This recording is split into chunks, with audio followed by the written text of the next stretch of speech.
Assalamualaikum warahmatullahi wabarakatuh. Pada kesempatan kali ini, izinkan saya, Alvin Wirayuda dari kelas AK703 untuk menjelaskan jawaban ujian akhir semester untuk mata kuliah akuntansi keuangan lanjutan 2.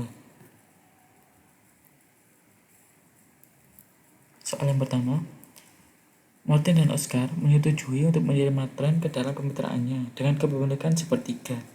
Tren menginvestasikan cashnya sebesar $95.000 dan sebuah bangunan yang akan digunakan dalam bisnis dengan book value sebesar $100.000 dan fair value sebesar $120.000. Kemitraan Morty dan Oscar dibubarkan dan aset serta ekuitas pada nilai buku dan nilai wajar serta rasio pembagian laba rugi pada tanggal 1 Januari adalah sebagai berikut.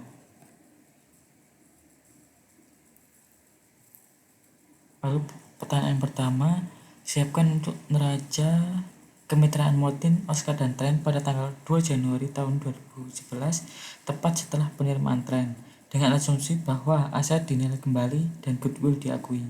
Dengan metode ini, pertama-tama kita menilai kembali aset yang ada ke nilai wajarnya, kemudian menghitung goodwill yang dibutuhkan untuk mencapai total modalnya.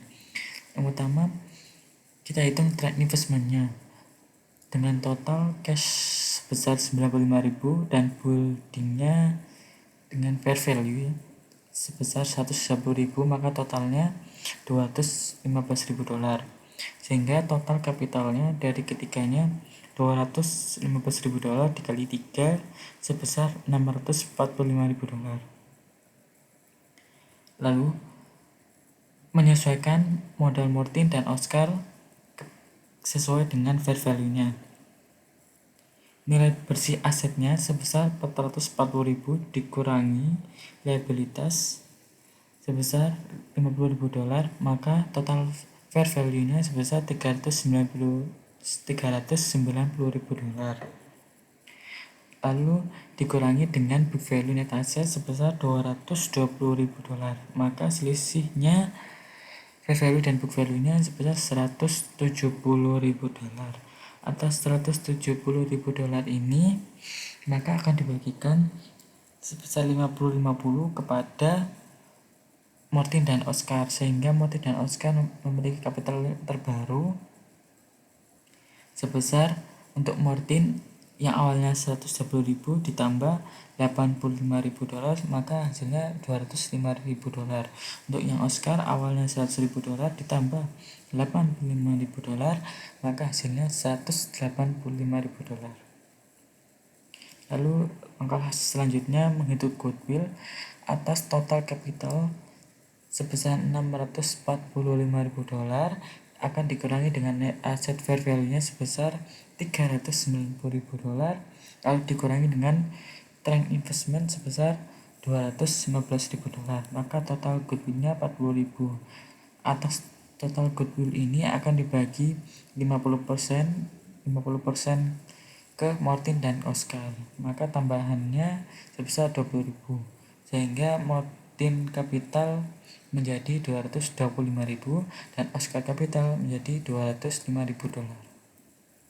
Maka neracanya akan sebagai berikut: cashnya sebesar $119.000, account receivable-nya sebesar $100.000, inventory sebesar untuk fair value sebesar $200.000 dan asetnya $240.000, goodwill-nya $40.000, maka total asetnya $695.000. Untuk liabilities-nya, account payable sebesar $50.000, untuk kapitalnya untuk Martin capital sebesar $225.000, Oscar capital $205.000, Trend capital $215.000, maka total liabilities and capitalnya sama dengan total aset, yakni $695.000. Lalu pertanyaan yang B, siapkan neraca untuk kemitraan Martin, Oscar, dan Trend pada tanggal 2 Januari setelah penerimaan Trend dengan asumsi bahwa aset tidak dinilai ulang. Dengan metode ini, aset tetap pada nilai buku, kecuali untuk gedung baru Trend, kita menggunakan metode book value untuk menjelaskan akun modal. Lalu yang pertama kita menghitung total net asetnya. Untuk total aset book value sebesar $270.000 dikurangi dengan account payable sebesar $50.000, lalu ditambahkan dengan trend investment sebesar $215.000, maka total kapitalnya menjadi $435.000. Lalu selanjutnya kita hitung bagian trend atas total kapital tersebut, maka dikali sepertiga sehingga trend kapitalnya sebesar $145.000. Lalu karena trend membayar sebesar $215.000 atas cash dan building sebelumnya, maka terdapat selisih sebesar $70.000. Atas $70.000 tersebut maka akan dibagikan kepada Mortin dan Oscar sehingga masing-masing mendapatkan $35.000, sehingga Mortin kapital yang terbaru sebesar $155.000, lalu Oscar kapital yang terbaru sebesar $135.000. Maka untuk neracanya pada aset cash sebesar $115.000, account receivable sebesar $100.000, inventory untuk book value-nya sebesar $50.000, plan asetnya sebesar $220.000, maka total asetnya sebesar $485.000. Lalu selanjutnya untuk liabilities, account payable sebesar $50.000, capital untuk Mortin capitalnya sebesar $155.000, Oscar capital sebesar $135.000, Trend capital sebesar $145.000, sehingga total liabilities dan capitalnya sama dengan total aset, maka sebesar $485.000. Selanjutnya soal kedua, partnership dari S, Ben, Chit, dan Don dibubarkan pada tanggal 5 Januari tahun 2011 dan saldo rekening pada tanggal 30 Juni tahun 2011 setelah semua aset non-cash dikonversi menjadi cash adalah sebagai berikut. Hingga pada debit cash sebesar $200.000, seed capital 20% sebesar $170.000 dan capital sebesar 10% sebesar $80.000. Lalu pada kredit account payable sebesar $400.000, S capital 50% $40.000, Ben capital 20% $10.000. Maka untuk debit dan kreditnya sama $450.000. Lalu ada informasi tambahan. Yang pertama, persentase yang ditunjukkan mewakili rasio pembagian laba dan rugi yang relevan. Lalu yang kedua, aset dan kewajiban masing-masing partner pada 30 Juni tahun 2011 sebagai berikut. Untuk S, personal asetnya $600.000, lalu liabilitiesnya $300.000. Untuk Ben, asetnya $100.000, liabilitiesnya $150.000. Untuk Chit, $400.000, liabilitiesnya $300.000. Untuk Don, asetnya $100.000, untuk liabilitiesnya $20.000. Lalu yang ketiga, S membayar $200.000 ke partnership dan partnership membayar untuk liabilitiesnya pada 1 Juli tahun 2011. Lalu yang keempat, pada tanggal 15 Juli, Chit menyetor $100.000 ke dalam partnership dan Don menyetor $80.000. Tidak ada kontribusi lebih lanjut dari Chit atau Don yang akan dilakukan. Lalu yang kelima, terjadi kerugian akibat kebangkrutan Chit dibagi di antara para mitra yang mampu membayar pada tanggal 15 Juli tahun 2011. Lalu yang keenam, cash yang tersedia didistribusikan dan buku kemitraan ditutup pada tanggal 31 Juli tahun 2011. Pertanyaannya, siapkan laporan likuidasi untuk kemitraan S, Ben, Chit, dan Don untuk periode 30 Juni 2011 sampai 31 Juli tahun 2011. Pada 1 Juli 2011, S menyetor sebesar $200.000 ke kemitraan dan pembayaran liability kewajiban sebesar $400.000. Lalu yang pertama, kita analisis kemampuan partner dalam pembayaran. Untuk S, Sebelum mengalokasikan kerugian, kita harus menentukan siapa yang sebenarnya dapat membayar defisit berdasarkan kekayaan pribadi. Untuk ACE, kekayaan bersihnya 300.000, sehingga memiliki kemampuan untuk membayar. Untuk BEN, kekayaan bersihnya minus 50.000, sehingga dinilai tidak mampu. Lalu untuk JIT, kekayaan bersihnya 100.000, sehingga dinilai mampu. Untuk DEN, kekayaan bersihnya senilai 80.000, sehingga dinilai mampu. Sehingga atas kontribusi S dan pembayaran kewajiban tersebut, balances untuk 1 Juli, cash liabilities-nya 00, untuk S-nya 240.000, untuk BEN-nya 10.000, untuk JIT-nya minus 170.000 karena tadi di debit.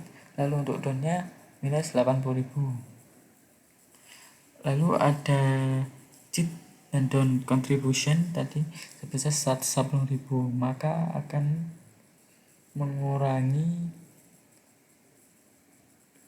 menambah kapitalnya JIT, maka 100.000 untuk JIT, untuk down 80.000, hingga subtotalnya S-nya 240.000, BEN-nya 10.000, lalu JIT masih ada tanggungan $70.000, untuk down sudah 0. Sehingga atas hutang JIT sebesar 170 tersebut terdapat kekurangan sebesar 70.000 yang tersisa, merupakan kerugian yang akan ditanggung bersama oleh para mitra sesuai dengan rasio relatif mereka. Untuk S tadi 50%, untuk BEN 20%, untuk down 10%. Karena down sudah 0, maka tidak akan dibebankan, sehingga akan dibebankan pada S dan juga BEN. Atas sisa 70.000 tersebut, maka 50/70 akan dikalikan 70.000. Untuk S akan menanggung sebesar $50.000.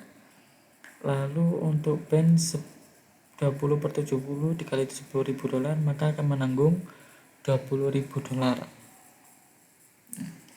Maka balances untuk 15 Juli untuk S menjadi $190.000, untuk BEN menjadi minus $10.000.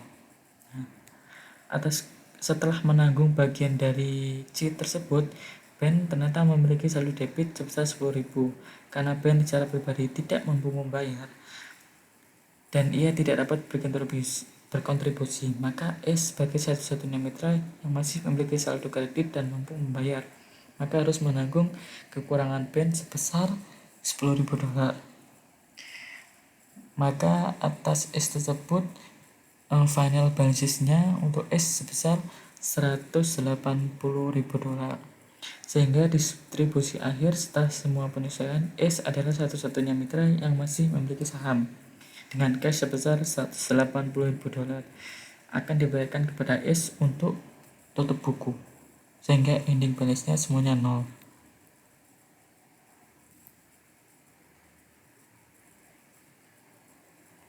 Lalu soal yang ketiga, West Corporation melaporkan data konsolidasi untuk tahun 20x2. Untuk salesnya $810.000, untuk consolidated income before tax-nya $120.000, untuk rate for cash dividends-nya $1.200.000. Data yang dilaporkan untuk 4 divisi operasi West adalah sebagai berikut. Untuk sales to outsider-nya divisi A $280.000, untuk divisi B $130.000, untuk divisi C $340.000, untuk divisi D $60.000. Untuk intercept and sales-nya untuk divisi A $60.000, untuk divisi C $18.000, untuk divisi D $12.000. Lalu untuk traceable cost-nya untuk divisi A $245.000, divisi B $90.000, divisi C $290.000, divisi D $82.000. Untuk asetnya pada divisi A $400.000, untuk divisi B $105.000, untuk divisi C $500.000, untuk divisi D $75.000. intersegment salesnya dihargai berdasarkan biaya dan semua barang telah dijual kepada pihak non-aviasi. Beberapa biaya produksi bersama dialokasikan ke divisi berdasarkan total penjualannya. Biaya bersama ini sebesar $45.000 pada tahun 20x2. Pusat perusahaan memiliki biaya umum perusahaan sebesar $20.000 dan aset sebesar $120.000 yang tidak digunakan oleh pengambil keputusan operasi utama dalam membuat keputusan mengenai segmen operasi. Pertanyaannya, masing-masing item berikut tidak terkait dengan yang lain. Divisi-divisi tersebut adalah segmen industri. Lalu yang pertama, siapkan lembar kerja pengungkapan segmen untuk perusahaan. Yang pertama, untuk sell to outsider dan intersegment salesnya masih sama. Divisi A 280.000 dan 60.000, untuk divisi B 130.000 dan untuk intersegment salesnya 0. Divisi C 340.000 dan 18.000, divisi D 60.000 dan 12.000, sehingga total revenue untuk divisi A 340.000, divisi B 130.000, divisi C 358.000, divisi D 72.000, sehingga total revenue dari seluruh divisi 900.000.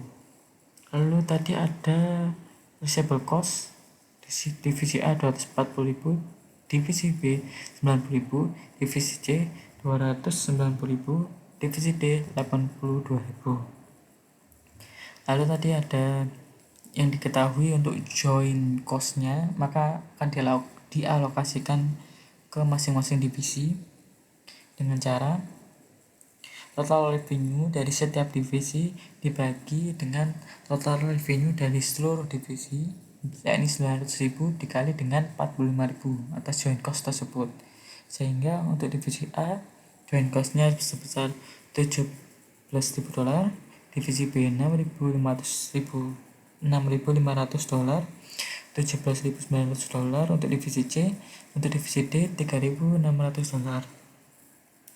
Maka segmen profitnya untuk divisi A masih gain 78.000, divisi B 33.500, divisi C 50.100, namun untuk divisi D terjadi loss besar 13.600. Maka untuk segmen asetnya masih sama tadi, divisi A 400.000, divisi B 105.000, divisi C 500.000, divisi D 75.000.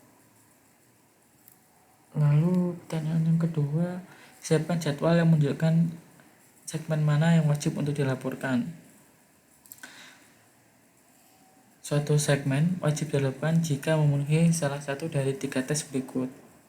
Yang pertama, revenue test, sehingga untuk batasan revenue segmennya dari total revenue dari seluruh divisi 900.000 dikalikan 10%, maka batas revenue per segmennya $90.000.